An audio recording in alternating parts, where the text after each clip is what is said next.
দারুন নাজাত কোনো ক্ষমতাসীন শক্তির, ক্ষমতাসীন দলের, অর্থবিত্তবানদের সান্নিধ্য, উষ্ণতা এগুলো কখনো কামনা করে না। দারুন নাজাত হক সিলসিলাকে অনুসরণ করে, হক্কানি আলেমদেরকে সম্মান করে, হক সিলসিলা ফুরফুরা শশীনাকে অনুসরণ করে। দারুন নাজাতের স্বকীয়তাই কিন্তু এইখানে। দারুন নাজাতে সব শিক্ষার্থীরা আসে, তারাও এই স্বকীয়তার কারণে আসে। যেসব অভিভাবকদের শিক্ষার্থীরা আসে তারাও এটা পছন্দ করে। দারুন নাজাতের শিক্ষকরাও এই চিন্তা, এই দর্শনে, এই প্রতিষ্ঠা লগ্ন থেকে এ পর্যন্ত পরিচালিত হয়ে আসছে, তাদের দায়িত্ব পালন করে আসছে। আমি আমার প্রিয় শিক্ষার্থীকে বলতে চাই, কবি মহব খানকে তোমাদের সামনে পেশ করার উদ্দেশ্যই কিন্তু এইটা। বড় সবাই হইতে চাই, সে বড় হইতে চাই আমাদের স্বকীয়তা নিয়া, সে বড় হইতে চাই আমাদের আদর্শ নিয়া। আদর্শ স্বকীয়তা নিয়েও যে বড় হওয়া যায় এর প্রমাণে কিন্তু আজকের স্বর্ণপদক প্রাপ্ত অতিথি, আজকের প্রধান অতিথি, আজকের বিশেষ অতিথি, আজকের সভাপতি। তোমাদের ভিতরে এই চেতনাটা সৃষ্টি করতে চাই।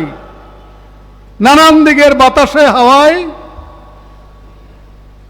সোশ্যাল মিডিয়ার অপপ্রচার, তোমরা অনেক সময় দুর্লমানতায় ঘোরো, আদর্শের উপরে স্থির থাকতে পারো না। আদর্শের কখনো বাতাসে হেলতে নেলতে পারে না। আদর্শ কখনো মানুষের কি চেঞ্জ হইতে পারে না। একজন মোমেন সে না খেয়ে মরতে পারে, একজন মোমেন সে ধুকে ধুকে অসুস্থতায় মরতে পারে, কিন্তু সে তার আদর্শকে বিসর্জন দিতে পারে না। তাহলে তার ইমানের ঘাটতি আছে, এটাই বুঝতে হবে। যে খুব স্পষ্ট বার্তা তোমাদের কাছে আজকের এই অনুষ্ঠানটি, যে গ্রহণ করবা সে লাভবান হবা, সে উপকৃত হবা, দেশ জাতির কাছে সে গুরুত্ব পাবা, দেশ জাতি সেবা করার সে দক্ষ যোগ্য হিসেবে নিজকে গড়ে তুলতে পারবা। বইমেলা, আমাদের পূর্বের অনুষ্ঠানে আজকে সভাপতি ব্যারিস্টার সিদ্দিকুর রহমান খান বলেছেন যে পড়া পড়া, ইউটিউব, স্মার্টফোন এসব বিষয় না, এত নিউজের সোর্স। আমি কিন্তু এখনো প্রত্যেক দিন 5টা পেপারের পাতা উল্টাই, 5টা।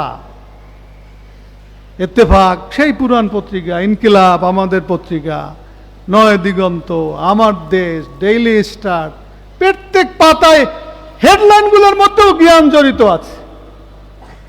আজকাল সোশ্যাল মিডিয়ার অনেক নিউজ তো বিশ্বাসই করা যায় না, কোনটা আগের, কোনটা পরের, কোনটা মিথ্যা। একই নিউজ, 5টা পেপারে 5টা হেডিং দেখলে বোঝা যায় যে বস্তুনিষ্ঠটা কি।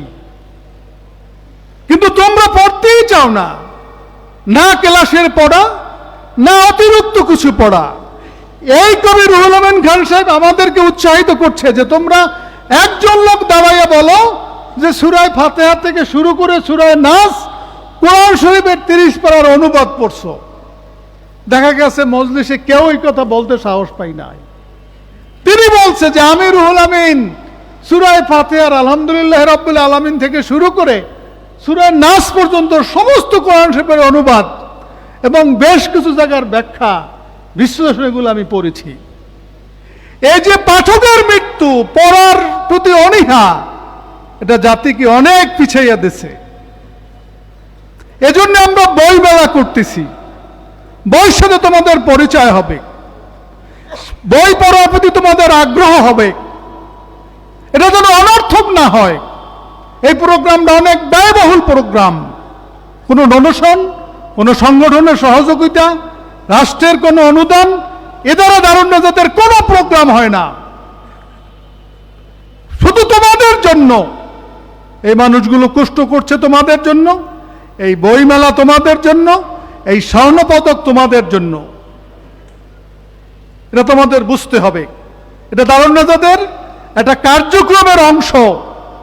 ক্লাসের পাঠের চেয়ে এই প্রোগ্রামটা কোনো অংশেই কম গুরুত্বপূর্ণ না, এটা বুঝতে হবে।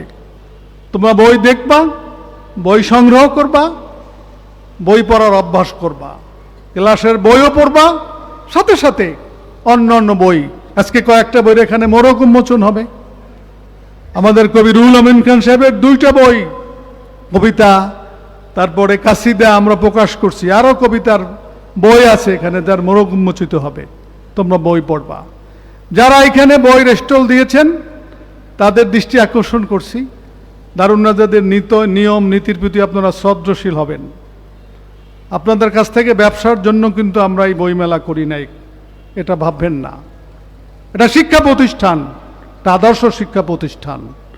দারুন নাজাদের নিয়ম নীতি প্রতি শ্রদ্ধাশীল হয়ে আপনারা সাবধানে, আপনারা এই আগামী শনিবার পর্যন্ত এই বইমেলা চলবে, আপনারা থাকবেন। আপনাদের বই হারাইয়ে না যায়, চুরি হয়ে না যায়, সতর্ক থাকবেন। মূল্যবোধের অবক্ষয়ের সময় বলা যায় না যে বইয়ের স্টল থেকে বই হারাইয়ে যাইবে না, চুরি হইবে না। মসজিদ থেকে মোবাইল চুরি হয়ে যায়, যে দেশে সে দেশে বই স্টলে থেকে বই হারাইয়া চুরি হইবে না, এটা তো চিন্তা করা যায় না। সতর্ক থাকবেন, সাবধানে থাকবেন। সময়টা একটু অসময়, যে কোনো সময় ঝড় তুফান ছুটতে পারে।